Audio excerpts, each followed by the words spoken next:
O que é o sincretismo na Umbanda? Nesse vídeo a gente vai falar um pouquinho sobre isso. O que é o sincretismo? Por que tem a associação dos orixás com os santos católicos? O sincretismo principalmente com a Igreja Católica, né?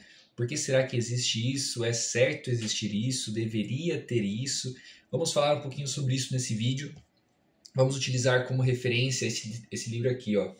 Já trouxe ele antes. É o livro do Carlos Casimiro, que é o autor, né? E o nome Relatos de um Preto Velho, a história de vida do pai Barnabé.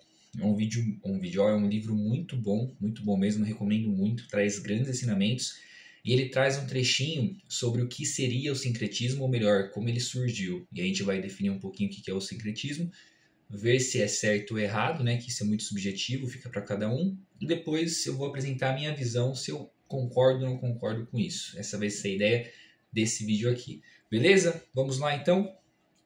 Quem não estava, já não passou aí por um terreiro e viu que no terreiro tinha imagens de santos católicos lá no congá deles, né, no altar, ou talvez no meio da gira ali cantou um Pai Nosso, né, orou ali teve uma reza católica. Por que será que isso acontece? A gente vai tentar puxar um pouquinho lá atrás, né, como que foi se constituindo isso. Claro que eu não sou nenhum historiador, nenhum grande estudador aí dessa parte histórica, ou enfim, algo assim. Mas o objetivo desse canal é trazer os conhecimentos a partir do que nós temos nos livros psicografados. Então, essa é a ideia. Beleza? Vamos lá? Eu já deixei esse livro na caixinha de livros recomendados, tá? Recomendo muito, então não vou falar muito sobre o livro agora não. A editora é Madra, esqueci de falar isso. Abre aspas. Tempo para descanso era apenas um dia naquele engenho, e nesse dia o dono permitia que os escravos descansassem e realizassem práticas religiosas, mas tínhamos que seguir a mesma crença que a dele.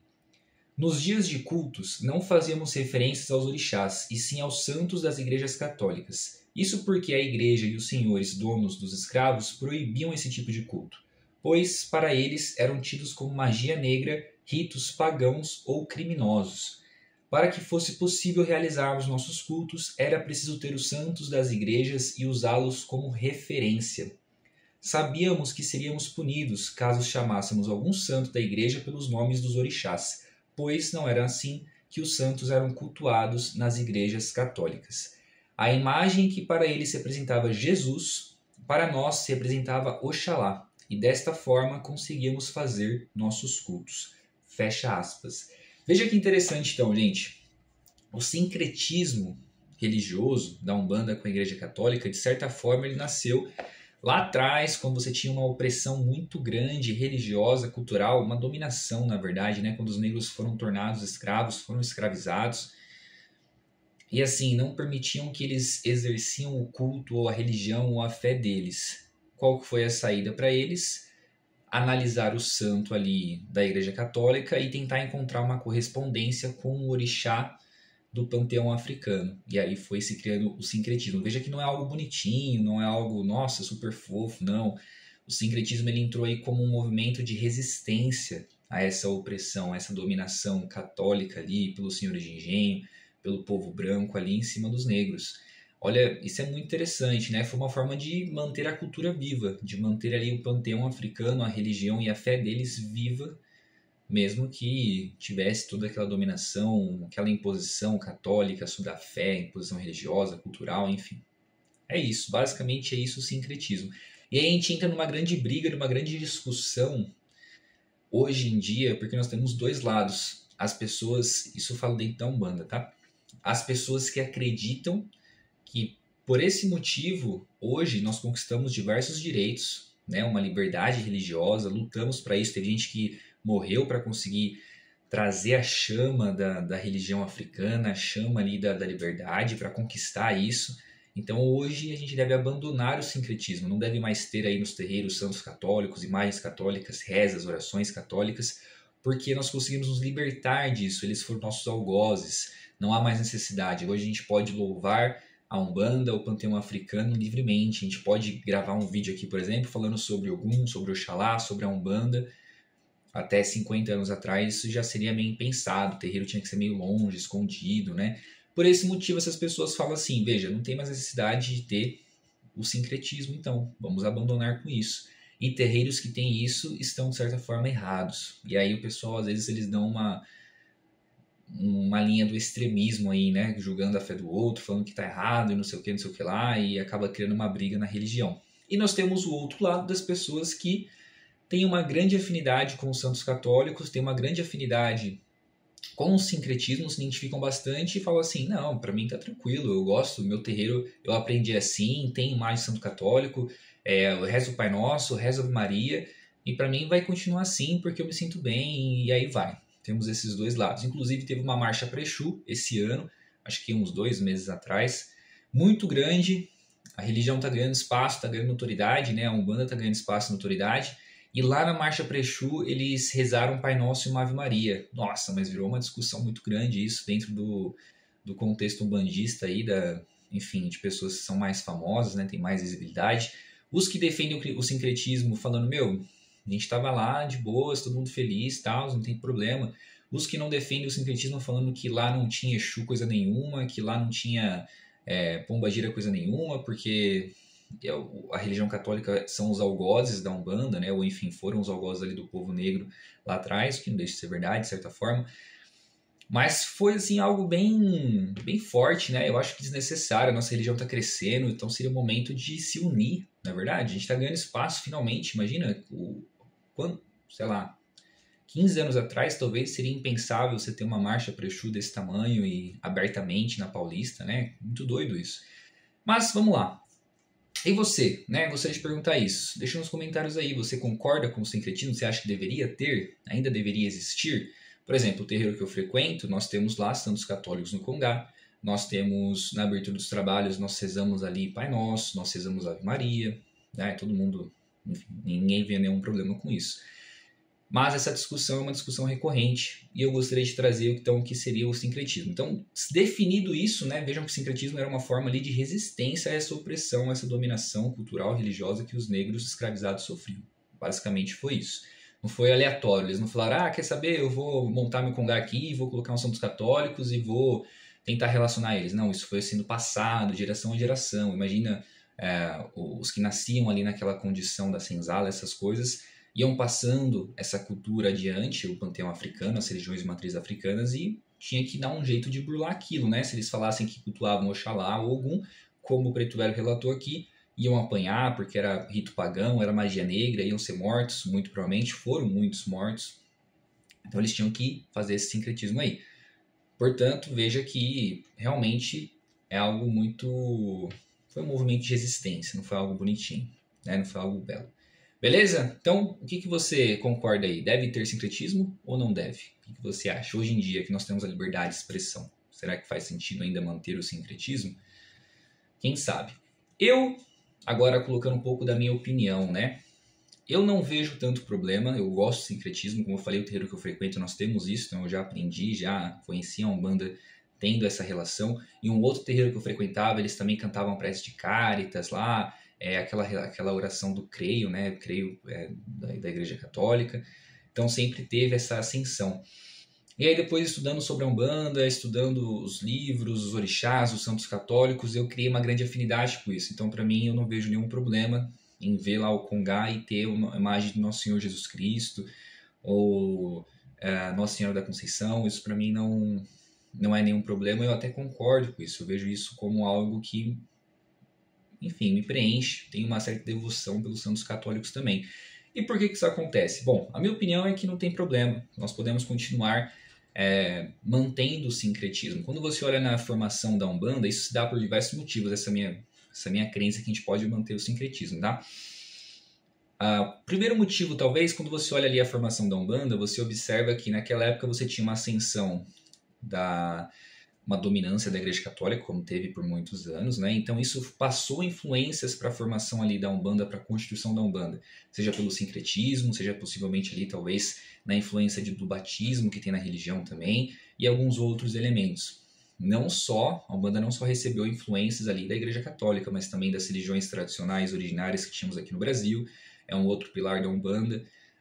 Das religiões de matriz africana, que é um super pilar da Umbanda, você tem o panteão africano na Umbanda, e também do espiritismo também, que você tem aquela relação ali do atendimento, né, da conversa espiritual, e aí vai.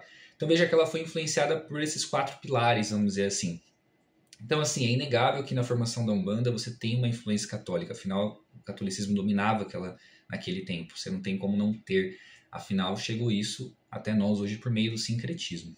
Mas o motivo pelo qual eu defendo, não defendo, mas eu gosto do sincretismo, eu não vejo problema nele, é porque quando você começa a estudar essa questão dos mistérios que compõem as religiões, e eu falo de mistério na questão de essência, você consegue ver que toda religião, todas as religiões do mundo, elas compartilham de mistérios do nosso divino criador, de um ou mais deles que vão compor aquela religião.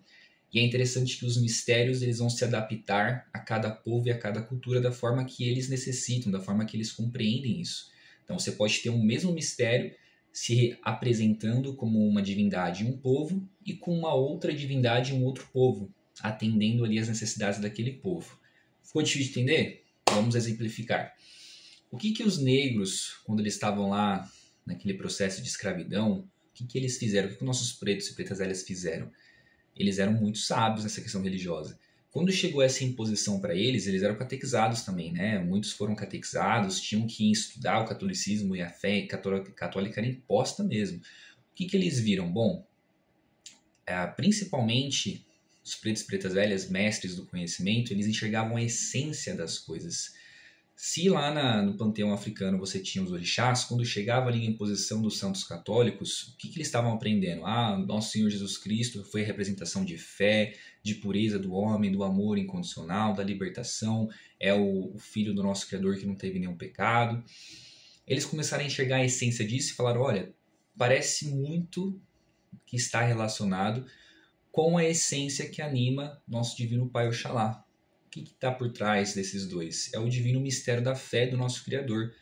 Então, eles começaram a realizar, a montar uma relação ali e foram montar esse sincretismo. Não foi aleatório, não foi, Senhor Jesus Cristo aí, acho que eu vou relacionar com Oxalá. E aí depois, Nossa Senhora da Conceição, então vai ser com Oxum. São Sebastião vai ser com Oxóssi. Não foi aleatório, não foram escolhendo assim. Eles enxergavam a essência das coisas, a essência dos mistérios que animavam aquelas santidades, aquelas divindades.